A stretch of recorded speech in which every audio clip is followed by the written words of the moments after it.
A quarta temporada de Stranger Things acabou de estrear e aqui pelo Livrologia a gente já assistiu ela inteirinha e resolveu trazer esse vídeo bem especial pra vocês, com alguns detalhes que você pode ter deixado passar aí na temporada. Isso porque essa quarta temporada, que ainda nem tá completa, já que os episódios finais vão sair lá no começo de julho, trouxe muita informação nova, trouxe tramas novas, trouxe locais novos, personagens novos, então é natural que nesse processo aí de assistir pela primeira vez, você possa ter deixado passar algumas referências, alguns easter eggs, e por aí vai. Mas não se preocupe, porque a gente fez esse trabalho de anotando algumas informações enquanto assistia e reunimos todas elas para vocês aqui nesse vídeo, então vem comigo que com certeza vocês vão gostar.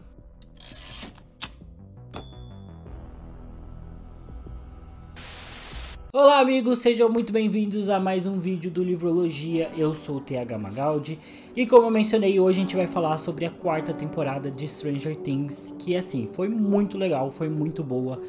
Se você já assistiu a temporada, e eu recomendo que você veja esse vídeo, né, só depois de ter assistido a quarta temporada, porque esse vídeo está recheado de spoilers. Teve muita coisa legal acontecendo, muitos personagens novos que entraram, fizeram diferença na trama, alguns personagens que retornaram inclusive, né, pra trama aí depois de um tempo, ou seja, ficou uma loucura. A série teve um tom bem diferente nessa temporada, os episódios foram muito longos, então assim, teve muita coisa bem legal. Foi uma temporada que foi muito aguardada, né, já que levou 3 anos, né, entre a terceira e a quarta temporada, então a gente estava bem ansioso, e eu acho que por enquanto essa temporada realmente cumpriu as expectativas, foi realmente muito boa, e tem que ver os episódios finais que vão sair lá no começo de julho, pra ver se realmente ela vai fechar com chave de ouro, e vai ser a melhor temporada aí da série, mas eu acho que pra mim talvez seja a minha favorita até agora. Eu realmente tive uma experiência bem legal assistindo. E se você é um fã de Stranger Things, já deixa aí o seu like nesse vídeo. A gente tem falado bastante de Stranger Things, né, aproveitando o hype, né, ninguém é de ferro.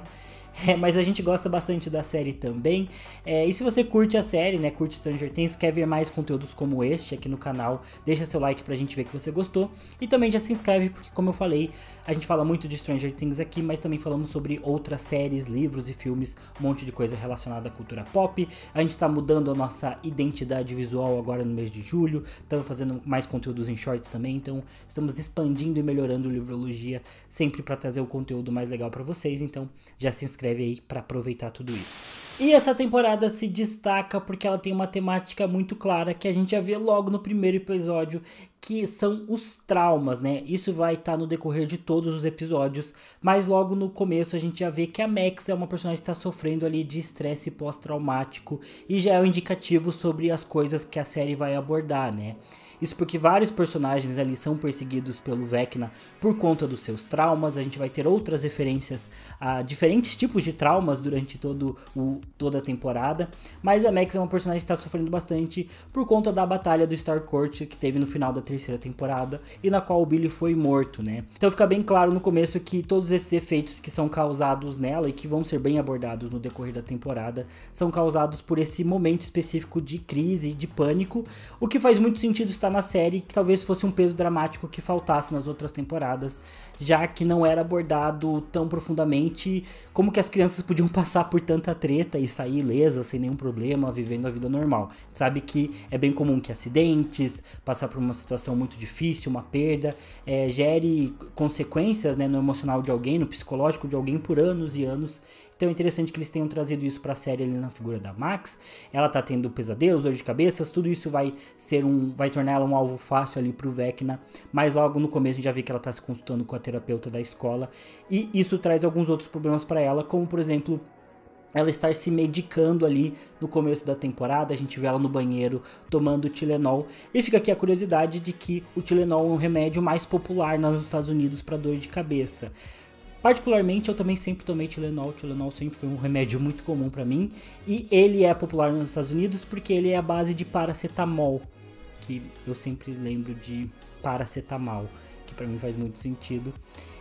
Mas o Tylenol é muito usado lá por conta disso, porque os remédios que a gente tem aqui no Brasil que são alternativas ao paracetamol são os de dipirona, que é proibido lá nos Estados Unidos, então eles não podem tomar nada relacionado à dipirona, e aqui a gente vende e toma loucamente sempre. Então, assim, não sei, não sou médico, não sou farmacêutico, não sei qual que é o prós e contra de cada um, mas lá o dipirona é proibido, por isso que eles só tomam paracetamol. E eu achei curioso que aparece o Tylenol, a caixinha da Max tomando lá no primeiro episódio. E apesar da gente ter mais detalhes da situação econômica da Max no decorrer da temporada, já dá pra ressaltar que ela foi basicamente a personagem mais atingida, né, pela batalha do Starcourt, né, e o final da terceira temporada.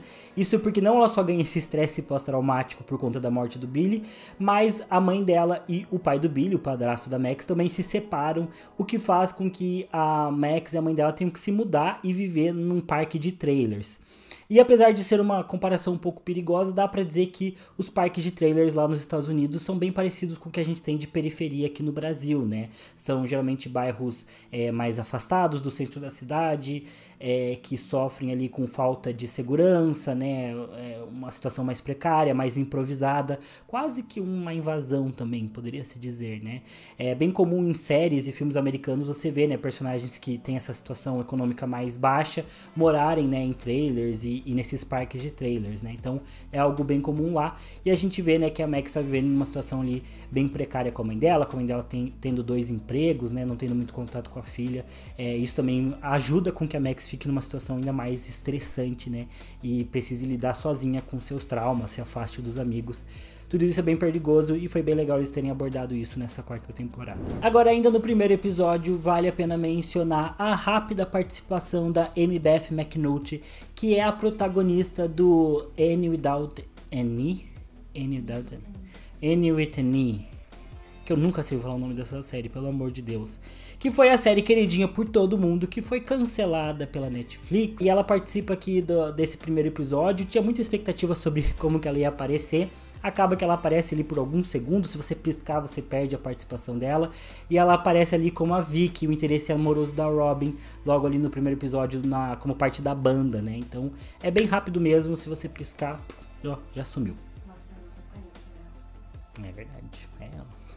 Talvez ela tenha mais cenas nos últimos 2 episódios, mas sei lá, acho que não.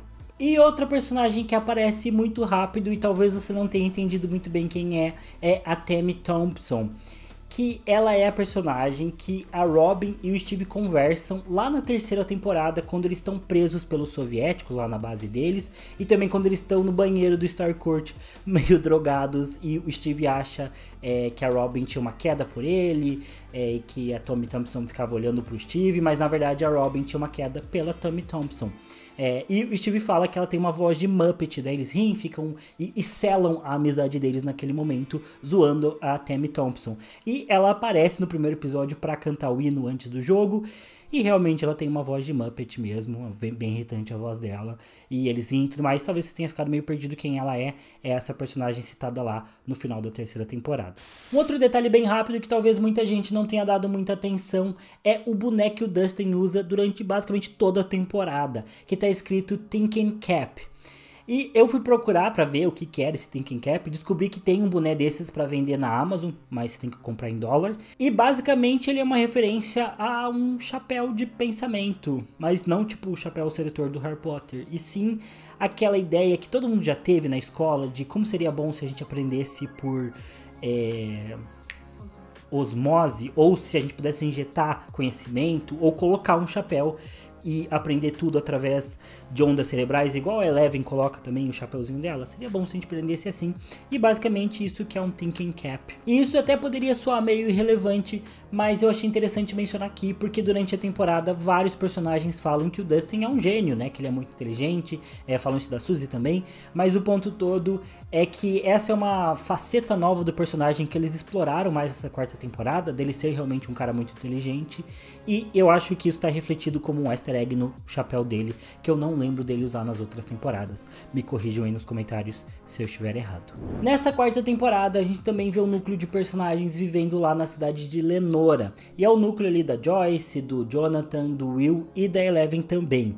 E a Eleven fala numa carta pro Will que a Joyce tá com um trabalho novo e que é muito bom, que dá liberdade pra ela e que ela pode trabalhar em casa, mas a gente percebe logo de cara que não é tão bom assim esse emprego. E caso você tenha ficado meio perdido ali de entender o que a Joyce tá fazendo, o que ela tá tentando vender, ela tá trabalhando com a Enciclopédia Britânica, ela tá tentando vender enciclopédias por telefone. E a Enciclopédia Britânica, ela é talvez a enciclopédia mais famosa da língua inglesa, que a primeira edição é datada de lá de 1768, então ela é bem antiga mesmo.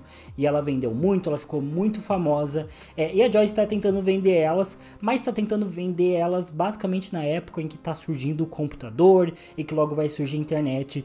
Então a gente já sabe que era um produto que estava quase que ali para morrer, né? Então realmente devia ser uma missão muito difícil. E aqui no Brasil, a Enciclopédia Britânica nunca foi tão famosa, mas a própria editora da Britânica tinha sua própria versão que era publicada exclusivamente em território brasileiro, que é a Enciclopédia Barça, que foi muito popular por aqui, começou a ser publicada, se não me engano, nos anos 60, 70, e foi ser finalizada lá em 2010, quando ela vendeu pouquíssimos exemplares e aí foi descontinuada. E eu tenho uma edição da Barça que tá aqui, não sei se dá pra ver, tá aqui a minha edição da Barça. E enfim, talvez você tenha uma na sua casa também, ou com certeza seus pais ou seus avós vão conhecer ela, porque ela realmente foi muito famosa aqui no Brasil. E falando sobre a Joyce, a gente sabe que ela recebe aquela boneca, né, do Hopper, com as informações sobre o resgate dele, e a gente vê ela recebendo naquela caixa com vários selos postais soviéticos. E eu percebi que durante a temporada muitas vezes eles se referem bastante à Rússia, né, falando da União Soviética como se fosse simplesmente a Rússia. Talvez seja uma forma de facilitar a compreensão, mas vale mencionar que elas não são a mesma coisa, né? Apesar de a Rússia ter sido o principal país da União Soviética, a União Soviética foi maior do que a Rússia, né? Tanto territorialmente como na sua importância para o mundo que a gente vive hoje, né? Pela Guerra Fria, pela vitória do capitalismo e tudo mais, a União Soviética tinha um peso ideológico maior do que a Rússia em si, né? Então é importante de mencionar essas diferenças, já que, por exemplo, a treta que a gente vê acontecendo lá na Ucrânia atualmente tem no cerne justamente essa diferença do que é Rússia, o que é União Soviética, já que a Rússia nunca superou, né, a perda de influência nos países que antes ela tinha influência a partir do véu da União Soviética, né? Então essa é uma questão histórica bem importante que ainda não foi bem resolvida e é importante que você saiba a diferença para você ficar bem informado e não falar abobrinha por aí. Aliás, falando nisso, nessa temporada a gente vê um pouquinho mais do trabalho do Steve e da Robin na locadora de vídeo. E a gente tem ali várias referências a filmes importantes dos anos 80, mas os personagens também mencionam com frequência o filme Doutor Zhivago, que é um filme de 1965 que basicamente mistura um drama épico de guerra com um romance e que se passa lá em 1917, no ápice da Revolução Russa, que é, né, todo o movimento que vai formar lá em 1922 a União Soviética, e é um filme baseado num livro de mesmo nome que foi lançado alguns anos antes, lá em 1956, se eu não estiver enganado. É ali na locadora também que eles tentam utilizar o computador para achar o Ed, e uma coisa que eu percebi nessa temporada é que os computadores são muito presentes, né? Logo no primeiro episódio a gente já tem a Suzy hackeando para mudar as notas do Dustin, a gente vai ter ela hackeando o sistema dos Estados Unidos para encontrar o projeto Nina. Enfim, os computadores são bem frequentes nessa temporada e, caso você não tenha percebido, isso não acontecia antes, né? Ou seja, eles estão refletindo aí nessa quarta temporada o avanço dos computadores, a popularização deles de um modo geral, o que mais uma vez, né, voltando lá para Joyce vendendo as enciclopédias, vai dar fim no trabalho da Joyce logo, né? Mas enfim, é bem interessante ver esse avanço da tecnologia nessa quarta temporada. Outra coisa do começo da temporada é que a gente vê o restaurante do Benny sendo usado como point ali, né, do time de basquete para comemorar a vitória do campeonato, e a gente vê o lugar todo destruído, mal cuidado, né, meio abandonado.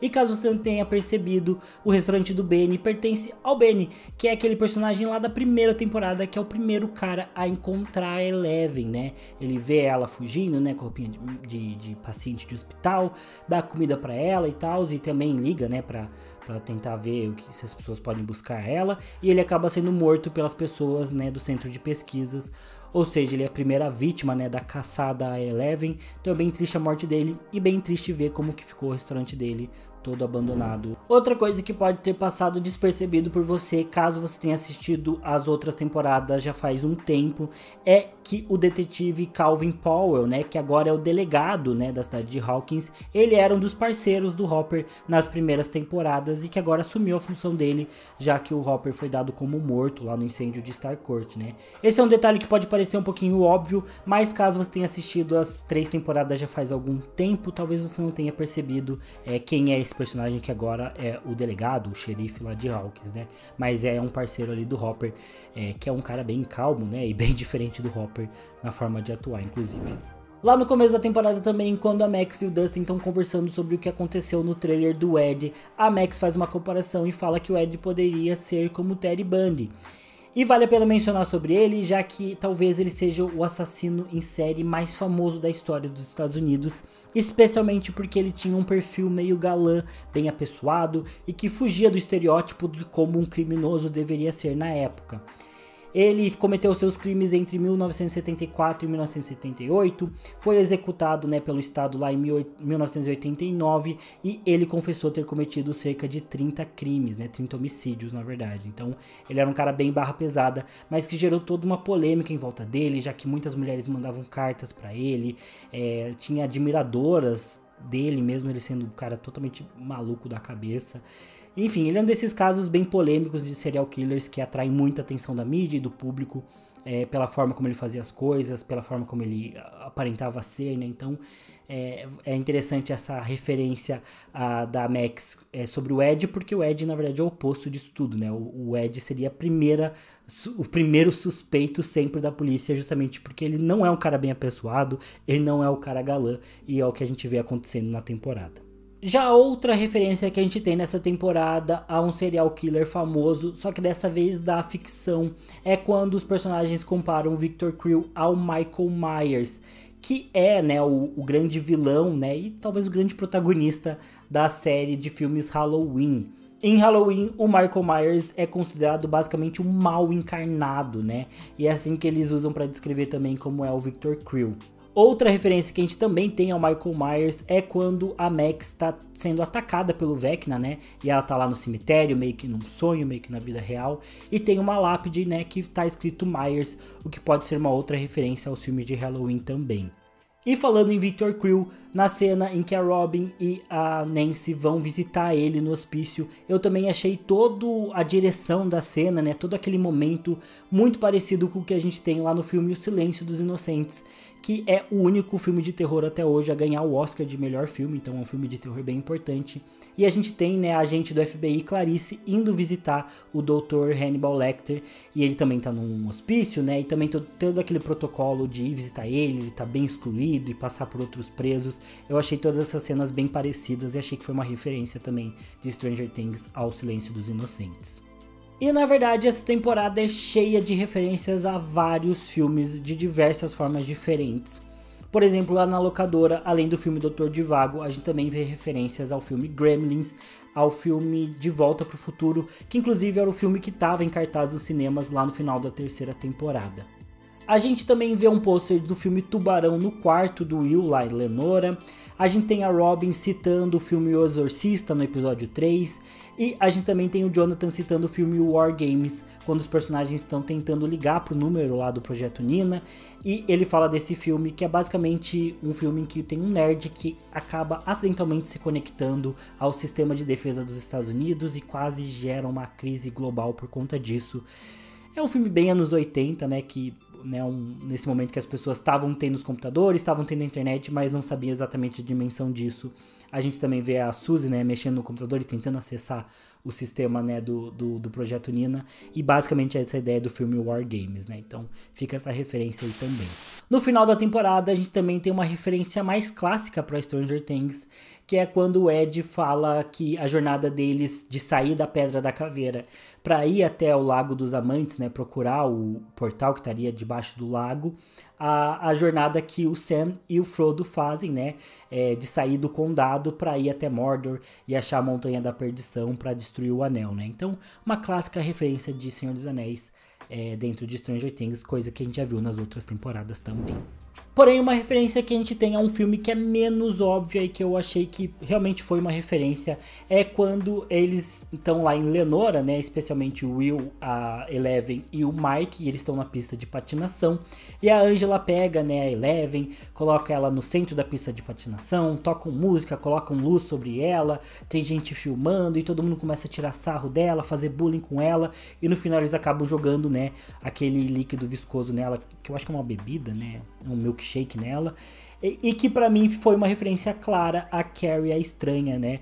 O livro principal, né, que começou a carreira do Stephen King e que ficou, né, teve 2 adaptações bem famosas, e apesar de ser um contexto diferente, já que Carrie Estranha, tudo isso acontece no baile, mas eu achei que foi uma referência, né? A gente tem uma galerinha do mal fazendo bullying numa menina que tem poderes específicos e jogando um líquido viscoso nela, então eu acho que foi uma clara referência. Não sei se vocês concordam comigo. E eu falei também que essa temporada falava sobre traumas, né? A gente tem a Eleven claramente traumatizada. E outro personagem que a gente descobre que também tem seus traumas de uma maneira um pouco diferente do que a gente viu nas últimas temporadas é o Hopper. Que ele fala que ele foi para uma guerra na selva quando ele era muito jovem. E essa guerra foi com certeza a Guerra do Vietnã, que foi um conflito, né, entre o Vietnã do Norte e do Sul, né, que os Estados Unidos e a União Soviética fizeram, né, como palco ali para propagar a Guerra Fria também, né. E na verdade foi um grande fracasso militar para os Estados Unidos, já que eles perderam, né, pro lado comunista do Vietnã. E foi uma guerra bem desastrosa, que gerou um movimento hippie, que era um movimento bem contrário à guerra. E também foi muito marcada pelo uso de armas um pouco contraditórias, né? Como o próprio Hopper fala, que eles inalavam, né, produtos químicos. Essa guerra foi marcada pelo uso dos Estados Unidos do napalm, que é um composto extremamente inflamável, que causou muita destruição lá no Vietnã e que é proibido pela Convenção de Genebra, que é basicamente o tratado que regula as guerras. É meio bizarro, mas isso existe. Enfim, né, foi ali um momento bem controverso para a história dos Estados Unidos, continua repercutindo até hoje, e o Hopper claramente é alguém que foi muito afetado por essa guerra. Porém, outra temática que me chamou muito a atenção, além dos traumas que são tratados nessa temporada, é a do Satanic Panic, que claramente é muito referenciado nessa 4ª temporada de Stranger Things. E caso você não saiba o que é esse Satanic Panic, é quando uma comunidade acredita que um crime foi cometido por razões religiosas, né, por um tipo de rito ou culto ao diabo. Basicamente é isso. E pode parecer uma coisa da ficção, uma coisa boba, mas é muito comum, muito forte, e foi extremamente forte nos Estados Unidos lá nos anos 80 e 90 e aqui no Brasil também. Foi tão forte que o FBI chegou a criar um protocolo e cunhou esse nome, né, chamado de Satanic Panic, já que eles investigavam muitos casos, né, de crimes que tinham ocorrido em cidades pequenas e que a comunidade assumia que foram cometidos por algum grupo de pessoas em prol de um tipo de ritual satânico. O ponto é que essas pessoas que eram acusadas de ter cometido esses crimes, muitas vezes, ou até na maioria das vezes, não eram os criminosos de fato. Simplesmente eram pessoas que não seguiam o padrão daquela comunidade, né? Aquele padrão mais conservador da comunidade, e eram vistos como párias e eram acusados de crimes. Que é exatamente o que acontece com o Ed e com o Hellfire nessa temporada. E a gente vê várias vezes referências a como o D&D é um jogo demoníaco, que estaria sendo feito como culto, né, em todos os Estados Unidos. A gente vê isso lá no começo da temporada. E no decorrer dela, os personagens assumem, né, que é um grupo satânico e que foram eles que cometeram os crimes. E para você ter noção de como isso também foi muito forte aqui no Brasil, fica a recomendação para você ouvir os podcasts do Projeto Humanos. Eles têm 2 temporadas no qual o Ivan Mizanzuki, que é o dono do podcast, investiga justamente casos que foram baseados em Satanic Panic. O caso Evandro, que foi um caso de desaparecimento que aconteceu aqui no Paraná, lá em Guaratuba, né, lá no começo dos anos 90, e o caso dos meninos de Altamira, que aconteceu no Pará, também no começo dos anos 90. Ambos os casos foram para esse lado de grupos que mataram em prol de um ritual satânico, tudo muito baseado em preconceito e conservadorismo religioso, ou seja, bem pesado. É bem difícil de ver, muitas injustiças foram cometidas. Para você ter noção, o caso Evandro repercutiu tanto que só esse ano, 30 anos depois do caso ter acontecido, o governo do Paraná pediu desculpa para as pessoas que foram acusadas de um ritual de magia negra. E assim, é um caso muito sério. O caso de Altamira também é muito sério e tá rolando a temporada agora, né, do qual ele tá analisando o caso. Vale muito a pena você acompanhar. E infelizmente esses casos continuam acontecendo até hoje. Mas, porém, né, em menor frequência, porque a gente tem um pouco mais de critério e ceticismo para fazer investigações hoje em dia, né? Mas volta e meia pinta um caso meio tenebroso e as pessoas já acham que foi feito por ritual satânico e já começam a acusar as pessoas que são um pouco mais diferentes do padrão social, né? Então, gente que mexe com D&D, meu Deus do céu, os nerds, nossa, assassinos. E nos últimos episódios da temporada a gente descobre o que aconteceu lá no laboratório de Hawkins quando a Eleven era pequena e antes dela fugir.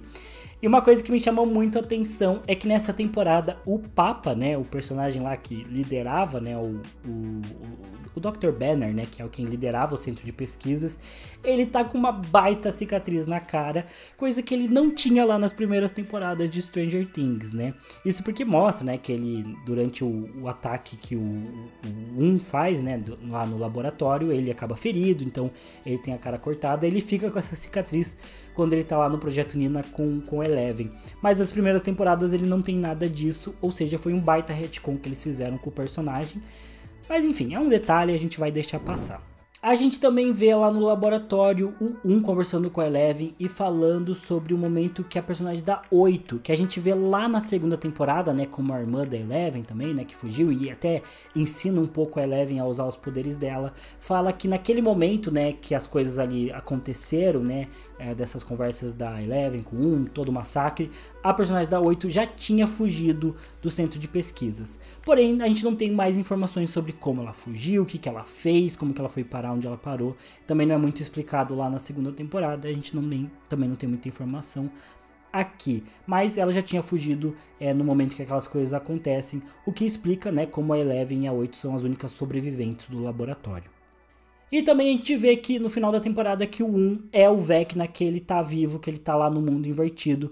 Porém, falta agora a gente descobrir como ele se tornou aquilo que ele se tornou, né? Como ele se tornou o Vecna, por assim dizer. Como que ele faz parte ali do mundo invertido, qual que é o papel dele naquilo tudo, qual que é o papel do Devorador de Mentes. Mas uma coisa que eu achei interessante é que o fato dele ter esse background com a Eleven já explica por que o mundo invertido, por assim dizer, fica tentando pegar a Eleven temporada após temporada, né? Esse fascínio que as criaturas do mundo invertido têm em confrontar a Eleven. Talvez seja justamente porque ela mandou, né, o lá e ele se tornou o Vecna e tudo isso esteja relacionado. Vamos ver, a gente vai ter que esperar os últimos episódios para conferir tudo isso. E provavelmente a gente ainda vai ter muitas respostas que vão ser dadas só lá na quinta temporada. Então a gente vai ter que continuar teorizando e assistindo para saber. E é isso, pessoal. Espero que esse vídeo não tenha ficado muito comprido. O bruto dele ficou com 1 hora. Ou seja, é o maior vídeo que a gente já gravou aqui no canal. E caso você já acompanhe a gente de algum tempo e tenha se perguntando por que a gente está postando esse vídeo na segunda, é porque justamente a gente queria aproveitar e postar logo sobre Stranger Things, não perder muito tempo e falar dessas curiosidades e referências. Mas na semana que vem a Milena já volta com dica de segunda normalmente, então não se preocupem. Mas então é isso, pessoal. Como eu falei, se eu esqueci de alguma referência, se vocês viram algo que eu não comentei aqui, que eu deixei passar, deixem aí nos comentários que eu vou adorar ler. E quem sabe a gente não possa trazer uma parte 2 no futuro, com outras referências de Stranger Things. Ou até quando sair os últimos episódios, a gente também possa fazer um vídeo específico das referências desses últimos 2 episódios. Ou talvez com teoria, enfim. Dá pra falar muito sobre Stranger Things, então deixe seu like, deixe seu comentário. E caso você não seja inscrito no canal, por favor, se inscreva, porque o Livrologia tá crescendo. E a gente tá trabalhando pra trazer um conteúdo bem legal e original pra vocês. Então, por favor, dê apoio pra gente nesse momento. E eu vejo vocês no próximo vídeo. Obrigado por terem assistido até aqui. Valeu, falou e até o próximo. Até mais.